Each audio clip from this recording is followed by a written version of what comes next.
Hello travelers, welcome to the Copper Fox Inn, where we discuss homebrew for Dungeons & Dragons 5th edition. Come on in, take a seat and join us as we look through all these old tomes and scrolls we have in front of us, as we find the silliest, the strangest, the most interesting homebrews we can find from all across the internet. My name is Thomas the Human Bard, and I am joined today by... Mercy the Tiefling Wizard.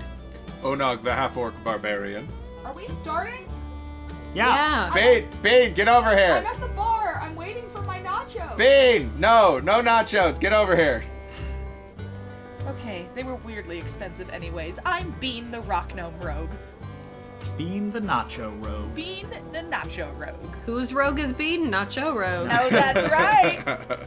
The only joke anyone's ever made about nachos. And it just continues to be made throughout history. I would Why argue try there was an harder when entire you could I would take the argue there low-hanging was an fruit? entire movie made about nachos called Nacho Libre.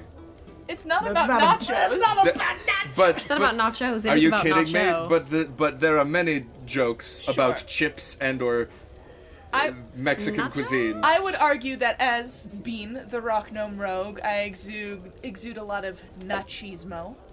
As in, See, there we go. you look at her and you're like, man, she's definitely had some nachos recently. Because I probably, they're like, Well, you it's had like you a have- woman who's eating some nachos. Is your extended family Bean? Is it like Bean the Rock Gnome Rogue, like Rice the Rock Gnome Rogue, like Yeah. Jalapeno the Rock Gnome Rogue?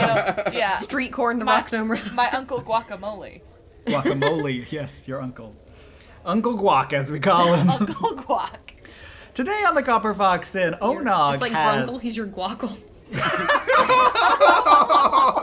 Why have you unleashed this upon me? Oh, guac. Oh, that's gross. We've broken Thomas. He just said Guackle Guac. He's the guacamole Pokemon now. He can only say his That's own all he name. can say, guackle I can only guac. say my own name now, which is guac. Onog has brought something interesting, a player race option that has been attempted many times with varying levels of success. Onog, what have you brought for us today? So in Onog's eternal quest to brew the unbrewable, I have brought you a fairy race. Oh boy. A fairy race. So it is one of the kind of taboos of player races is natural flight speed, and so I'm always finding it interesting when I see somebody trying to combat that or trying to put that on a player race, but also give it limitations. And fairies are one of the more interesting ones, whereas rules is written, they don't have limitations to how they can fly, but fairies is one of the most consistent things of all the different homebrews I've seen of fairies, is that they give a limitation to their flight speed. And so Okay.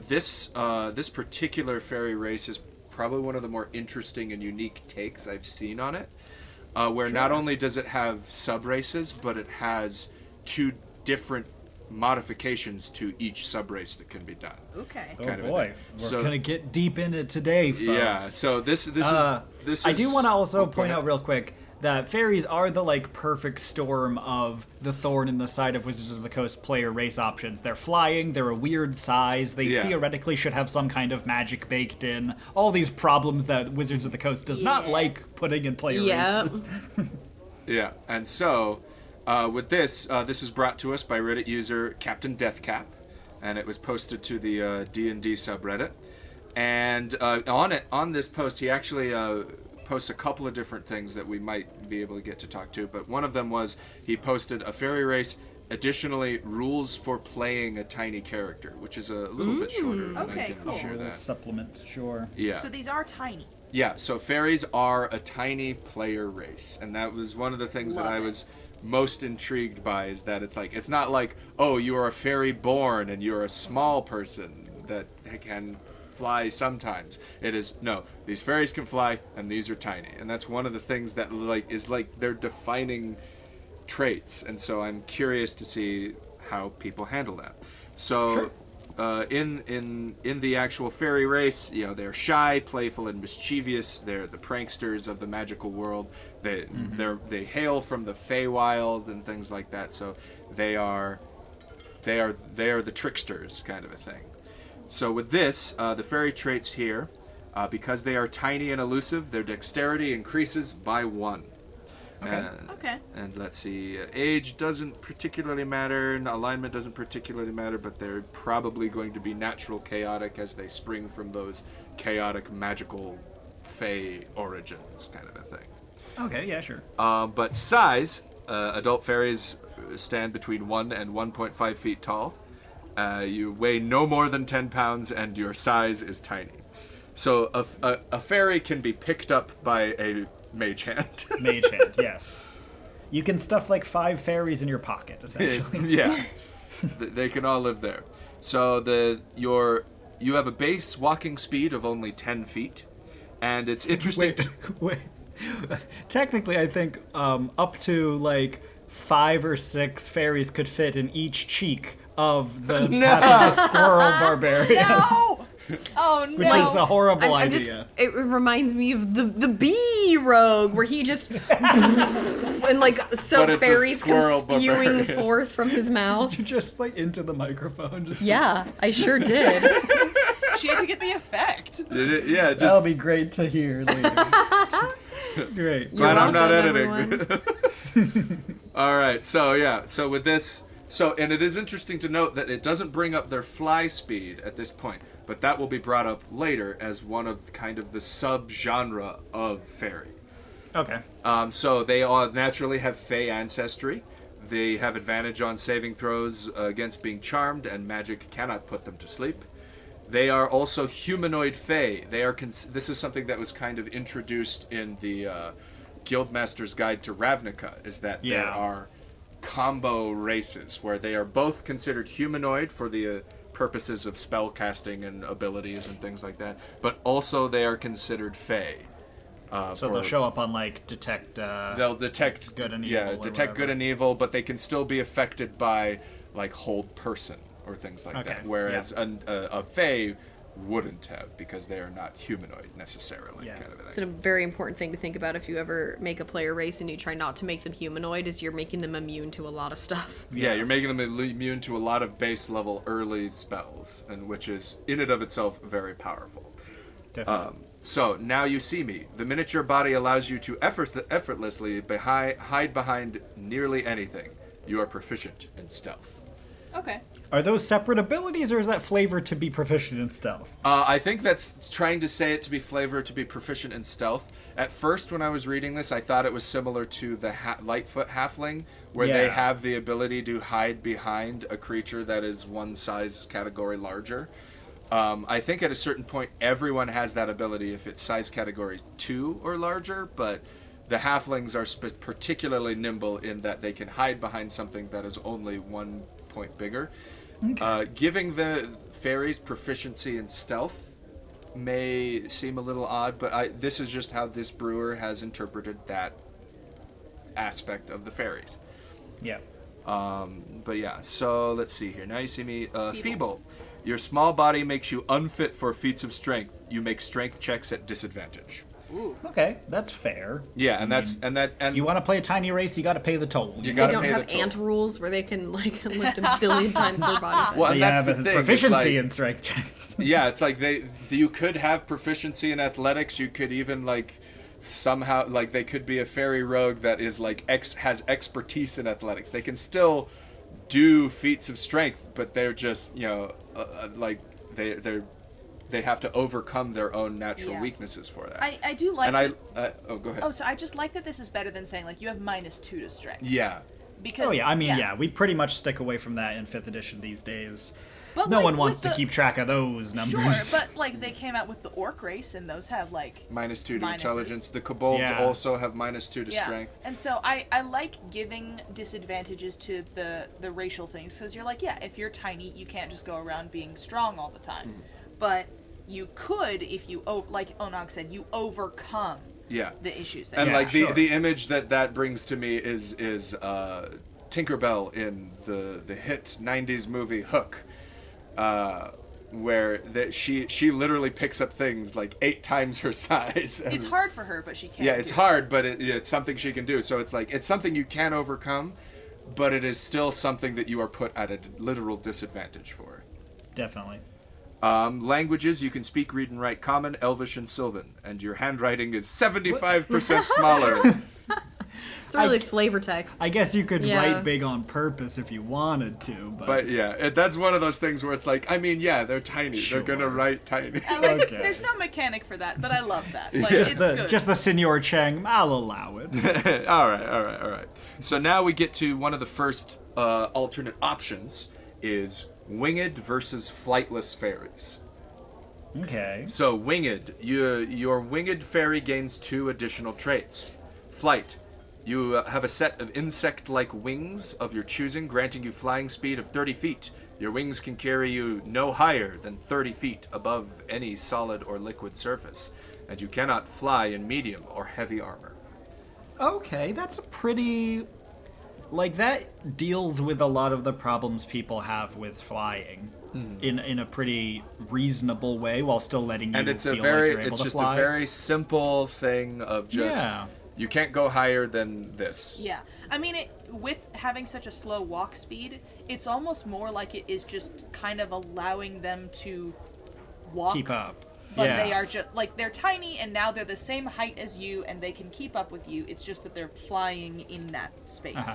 And 30 feet in the air isn't necessarily out of range of things like bows and stuff, which Right. is always the biggest complaint for innate fly speeds. Is Because that they say, can just dart out of people's range. yeah, they can zip out of all of your range so that no one can hit them on their turn. But and it it's is- like Sorry. balancing that out. It is taller, though, than, like, what most people are. So if they're like, hey, go see what's up there, and you're like, okay. Like, you can go fly up and see. And then they're like, can you grab it? And you're like, no, I'm not strong. Like, you still, you still have to deal with You have what's to up deal there. with those Yeah. mechanics. So it gives Definitely. you some of the advantages of flying, that you might have a little bit of a height advantage. You can go see, maybe you could get a better look, but you're You have still the not. high ground, Anakin. Yeah, you've got the high ground a little bit, but you obviously you're making a reference. I don't know, but You're the chosen one!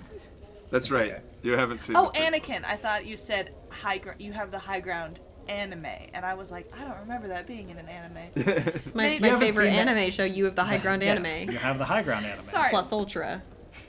It's just I just can't hear. I just can't hear today. I was You're good. I was tinkering today, and a lot of stuff exploded, so my ears are just ringing. You were just Eardrums you have were been just blown making out. the piggyback straps.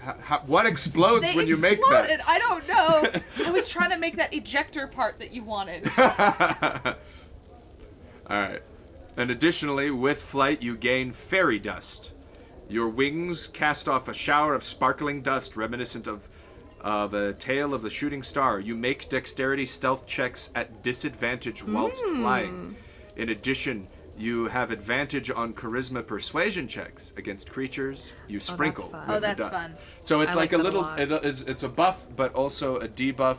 It's also interesting because we brought up the fact that they are always, like, all fairies are proficient in stealth, but now while they're flying, they have disadvantage on the stealth. See, I think that works with, like, the classic way you see a fairy in a story or whatever is, like, you're in a room and you're like, but I don't know, and then all of a sudden you're like, I know something, and then, like, there's been a fairy in there the whole time, but you don't see them until they start flying. Yeah. That You know? happens Sure. all the time. Oh, to me all the time. I like the use of whilst in this paragraph. I don't see that Whilst. word nearly enough. I appreciate it. Obviously, a British person wrote this. Whilst.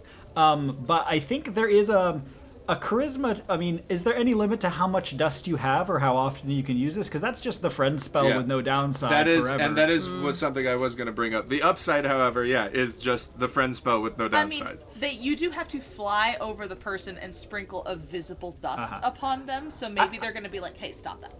Well, but you have advantage on your charisma check against them to tell them no, I'm not going to stop. No, dude, no, it's okay. No, Dude, it's let me fine. sprinkle this. If it was like once per day you can use your dust on a person, I Yeah. feel like that would be fair. That's something that was working on a Fae like class a while ago, and that was a problem that I ran into. Was it was like I want them to have some sort of charisma ability, like basically friends without the massive downside, but then Friends how with do you benefits, yeah. friends with benefits, but then how do you balance that, because that is just like well, and that's the problem. That it's like, are you just better at being the bard than the bard is all the time for free? Unless Yeah. you're also Yeah. a bard. Ugh. Right. Yeah. No, for sure. But overall, I like this sort of give and take they're doing with this flight. It feels earned and it feels flavorful, and like it addresses some of the issues people often bring up about innate flying speeds. So I think it's really good. All right, and then we come to the alternative to that, flightless. So if you do not fly, you do this instead. Wingless fairies have adapted to their low mobility in a completely different way from their winged relatives. Beast companion. Oh, yeah. We have entered into dangerous territory already. As a flightless fairy, you have tamed an animal companion as means of transportation. Choose one small beast with a challenge rating of 1/4 or lower, and strength score of at least 6. This beast is treated as trained for each second, as trained. As a trained mount and comes equipped with riding harness and saddle. For each second level you gain, your animal companion gains an additional hit die and increases its hit points accordingly. For each second level is not the right way to word it, but I appreciate the Yeah. attempt. Every time you gain the second level, you gain more hit points. So if you multi-class and keep taking 2 levels and other things, that's how yeah. you increase that. Every other level, yes. Yeah, every other level they gain a hit die. So it's not like strictly better than the animal companions because it becomes healthier faster kind of a thing. It's just its own its own little scaling thing. But it is also just literally how you get around. It does nothing else. Now, yeah, and I have also seen just a lot of people talking, because it is a mount, so it uses the mount rules. It can't attack for you while you're riding it, kind of a thing like that. Yeah. But a lot of people on the Reddit post that this was linked to were talking about where it's like, this feels like you're giving a class ability as a racial ability. Like I don't think I've ever seen a racial Race ability come with a beast companion. where it comes with like equipment. Like the beast companion comes with a saddle and bags to carry stuff in, and it's just like, why genetically as a fairy do you have equipment? Think about it this way. I think it doesn't need a saddle and bags. I don't think it would need that, but it's just you would need to say it's that one note. animal. But if you don't think of it genetically, but if you think of it as culturally, like, And that's where a lot of stuff comes yeah, from. you get it. Like Yeah, at this sure. age, when you become 3 years old, you get your mount, and then you Because keep you're that. a wingless fairy. You and you keep need that it. the rest of your life. Yeah. It would be interesting if these were... I mean, the other way to approach it is you could do something with, like, working it into, like, the backgrounds system. These are fairy-specific backgrounds you could like take something or something like like that. Yeah, sure. But it is a that's very pretty cool idea to overcome the otherwise weakness of a wingless fairy. It could be that maybe the fairies have an innate ability to charm an animal into being their mount. And that could be, like, maybe done by the way of they have natural casting of charm.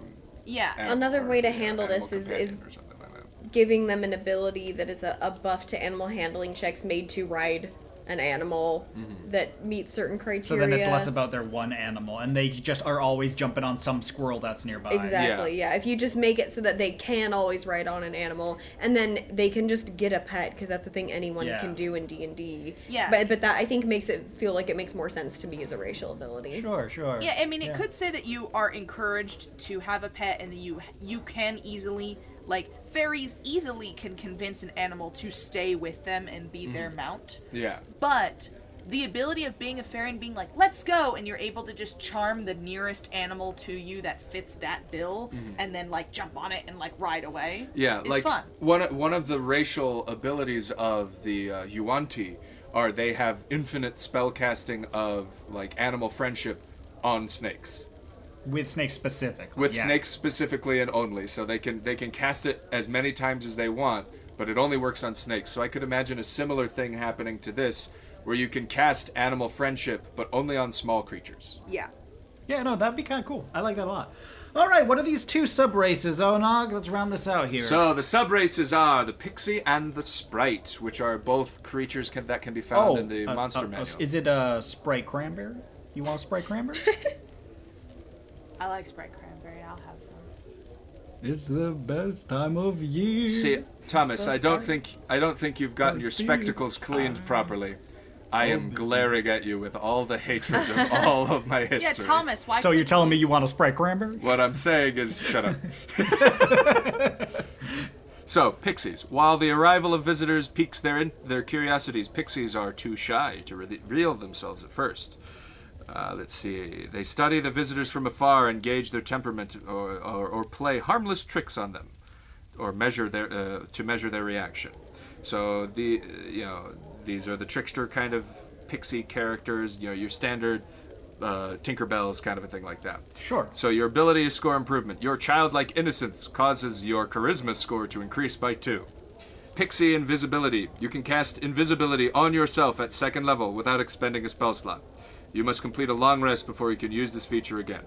Superior invisibility. If you are a winged pixie, so long as you are invisible, your fairy dust is invisible as well. Oh, cool. And does not cause disadvantage on your dexterity stealth checks. So it's not that the advantage to stealth checks is counteracted by the pixie dust disadvantage while you're flying. It's just that is negated while you are invisible. Kind of thing. Okay. I like So that. Gotcha. you still have advantage on stealth checks while invisible.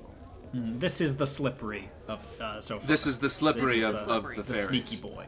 All right, so here we go. Sprites in secret groves and shaded glens, tiny sprites with dragonfly wings flutter for all their fey splendor. However, sprites lack warmth and compassion. So these are the, I guess, moody boys. These are the chubby ones. Well, no, or these- the spicy ones. These are the- these are these spicy aren't chunky. fellas. These are the edgy ones. It sounds. Yeah. They're the goth ones. Spicy, yeah. Is that what spicy is? Yes, there's spicy, Okay. slippery, and chubby. These are the penguin rules. Yeah. Spicy was a later addition. Yeah, I know, but is that spicy covers like goth? I thought Like- spicy was Sure. magic Edgelord? users. I thought spicy was like charismatic. Spicy is the other one. It's a catch-all. It's There's a catch-all. chubby, there's slippy, and there's spicy. Because I thought slippery was the dexterity-based fighter. Chubby's Chubby the is the tanky boys. strength-based fighter. And spicy then is the spicy was other the ones. charisma-based. Spicy is like, just if Whatever you're it not needs strong to be. or you're not Okay. fast. Spicy is I need everything to fit into this paradigm, Wait, and so hear me spicy is out. there to remedy it when it Zesty. doesn't. Zesty. Zesty jalapeno crunch wrap. Cool Ranch. All right, so Cool Ranch. These guys are Cool Ranch Dorito. These are the Cool Ranch Okay. ones. Yeah. Continue, Onog. That's, Alright, I so- have an aunt named Cool Ranch. these are. Why? Why do you do this to me? We like to spend Thanksgiving at the Cool Ranch Ranch. All right, sprites are aggressive and hardy warriors. They take severe measures to ward strangers away.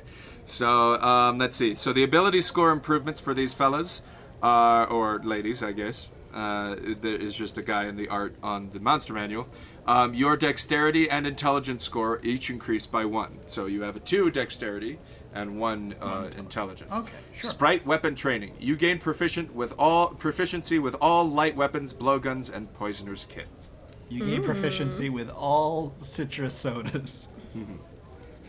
They're all over the map. Okay, even I thought that was a little It was much. bad. I know. I can't help it. Seeing the word Sprite, it gets me. You gain Okay, so proficiency in that LeBron James shows up sometimes and just helps you. LeBron James? You can cast LeBron James as your familiar. LeBron James. I had forgotten that, like, Sprite was the reference, like Sprite and Sprite the soda, and so then when you were like, you get proficiency in citrus, I was like, what are you talking about? See, that was pretty I straightforward. had moved on, and so I was out of it, but that was a fair reference. Okay, all right. The flag it? on the play has been retracted. Yeah. The weapon training though, in all reality, this is very similar to that goblin race we reviewed, where they got the surprise weapons. You get blowguns and poisoners kits and stuff. Yeah. Which, like light weapons, I'm pretty sure every single class is proficient with daggers in some way. Yeah. And the only thing this would really give you proficiency in is short swords, if you didn't already get it from your class. Okay. And some other less useful weapons. Sure. But yeah, so, Sleep Brewer. You know the secrets of brewing Sprite Schlemmer, and can... Brewing what? Don't do it. Do Coming not. this summer, the new It is, flavor of it is Sprite. not a flavor of Sprite. Slumber. It is a potion that puts you to It's sleep. Sprite's new sleep aid. You want It's- a Sprite slumber? It's just alcoholic Sprite. No, it's Sprite mixed with like NyQuil. NyQuil. Yeah, that's what it is. Sprite lean. Sprite Quill. There you go. There it is. All right, so you can find the ingredients of making one vial of, on a successful intelligence investigation check in Deep Forest or a black market. A vial takes 1d4 hours to brew. As an action, the poison can be applied to up to 3 pieces of ammunition or 1 slashing or piercing weapon. When they wake up, do they fall in love with a donkey? Okay. That's a Midsummer That Night's is a Dream. slant reference. That was yeah. a very slant reference. I'm proud of you, But Dean. I feel like that's what this is from, because like Puck They are goes around fairies, and puts yeah, that's like true. stuff in people's eyes and makes them sleep. Yeah, you're right. You're right. Yes. That is what this is a reference to. I just okay. Keep going. What is this episode? What is Going while happening? Bean binds her What is this wounds. guacamole episode we're Yeah. doing? Hey guys, did you know that the Medusa's stone glare is a reference to Medusa? To the Medusa, she looks at you and turns you to I'm just stone. saying. I know that's a reference. That's just saying that's why I made the joke. Yeah, okay. I'm not sure. saying I feel like it's this. I'm like, well, that's why I made the joke. Because isn't that what it? I was saying I thought it was obvious. So that's why I I'm was sorry, referencing. Bean. It's okay. You get to be mean to me because I know you're just desperately trying to read the text, and I'm not letting you. I'm He's just got trying. one sentence I have left. one sentence. That's all I need. Once applied, the poison retains potency for 1 minute. All right, I'm done. Okay. What's nice is that since they have proficiency in poisoners kits, they don't have to make any checks to not accidentally poison themselves when they're applying it. Yeah, That's good. and it's kind of cool. And then so the Sprite Schlemmer, Sprite Slumber. Okay. It has its own little rules like flavor box. Creatures struck with a weapon laced with this poison must succeed on a Constitution saving throw of 8 plus your intelligence modifier plus your proficiency bonus, or be poisoned for 1 minute. A creature that fails the save by 5 or more also falls unconscious until it takes damage or until the creature takes an action to shake it awake. I find it interesting that these are potions you can brew and not like a thing that the sprites can just like shoot out of their hand. It's not It's like not their like gland like that. Yeah. It is, and it's one of those things like being like you were talking about with like the wingless creature mount, is that this is like a societal thing. Yeah, where it's like Yeah. everybody, all the sprites know about this poison that knocks people out because we are tiny and that is our only weapon. Yeah. We can only hope to just make the big things go to sleep and then we can leave. Well, So I'm, I really like this LeBron James class. Yeah, that's pretty good. I like the basketball dunk ability. I like the ability that if like they can treat any basketball court like a pool and that they can just kind of jump it's into really cool. Is Yeah. the Sprite Slumber poison carbonated? I hope not. That'd be gross. Get in your eyes, man. Oh, That would and hurt. it's like on a piercing weapon that like fizzy. it just fizzes out of your Coating wound. Coating a knife in like soda and it's like Ugh, I hate that. Gross. I like this. I don't know. I mean, Onog, overall, how do you feel like this succeeds as what it's going for of being? 'Cause I think this honestly succeeds pretty strongly. This is I one think of the it's better good. ones I've seen. I think this is, and that's kind of why I said earlier I pulled it up, because this is one of the more unique takes that I've seen on a fairy as a player race. I think in a lot of its different stuff it gets a little clunky, particularly Sure. when you get McClunky. to wingless versus winged fairies. When it's like clearly the reason you want to be a fairy is the wings. Like Yeah, why would you ever choose the wingless one? why would you Yeah. choose the wingless one So unless you you can just ride a want corgi. so you can ride a corgi or your own little spider boy or things like that. Is there anything in D&D that says you can't ride a corgi anyway, though, if you're a tiny creature? Yes, because you would just crush it. Oh no, if you're a tiny creature, I mean, well, that's the Right. thing, and that's the other thing I wanted to talk about too, is that like this is a tiny creature, so with it comes with its own stipulations, and I will send this to the group. But like, I feel like the reason there's wingless is just so that if your DM is like, I don't You- allow I creatures won't allow with flying, you creatures can be with like, flying it's speed, okay yeah. because there is another version. yeah. Well, and that's the thing, is it's like, and that's kind of what I was saying. It's like this is a cool idea, and even the wingless version I think is an interesting take on Yeah. that. I just think that it kind of gets a little wordy and it gets a little clunky, and even with like the rules for playing tiny characters, the rules for playing small characters in the DMG are very succinct and very quick. Like, Yep. if you try to wield a weapon that has the heavy sub tag, you wield it with disadvantage. Yeah. Also, you can only grapple medium-sized creatures or smaller. You can't go any larger than that. And that's basically what the rules say. And usually, it also comes with it a walking speed decrease of 5. Yeah. And that's like all the rules of a small creature are. And so with the rules for the tiny thing, they've added like lightweights where tiny creatures, unless the weapon is undersized, cannot wield lances or weapons with the heavy property. They also require 2 hands to wield any weapon that isn't light. And it also even has like a damage penalty chart for weapons that are not undersized, where it literally just lowers the damage. If it was a D4, it deals 1 damage instead. If it was a D6, it deals 1d2. And while this is cool, and like undersized equipment is a very important thing, I think, that needs to be set up for tiny creatures. It's one of those things where I think this could be simplified and like kind of brute down to literally just like, if you're trying to wield non-light weapons, you wield them at disadvantage, and you can't ever hope to try and wield a heavy weapon. You just can't. Yeah, sure. Because you're just so makes small. sense. And that's the thing, is like that's kind of what I want to do later, is like have our own brewing session and see what we can come up with even just maybe taking this as inspiration, but also just taking it from the raw stat blocks in the monster manual, which seems to work in the past, and see what we can come up with inspired by these kind of different things. Totally. Going back a bit to the Winged or Flightless, it makes me think about, obviously, the larger issue in D&D and the homebrew community specifically with Beastmaster Rangers and how do you have an animal companion.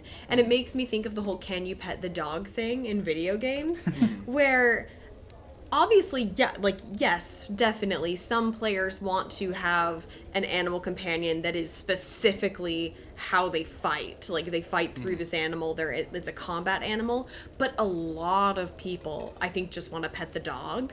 Yeah. And it's something to think about when you're doing homebrew, and when you're maybe specifically if you're like, man, I really like the idea of petting the dog as a Beastmaster Ranger and having this fun pet, but I don't want to be a Beastmaster Ranger.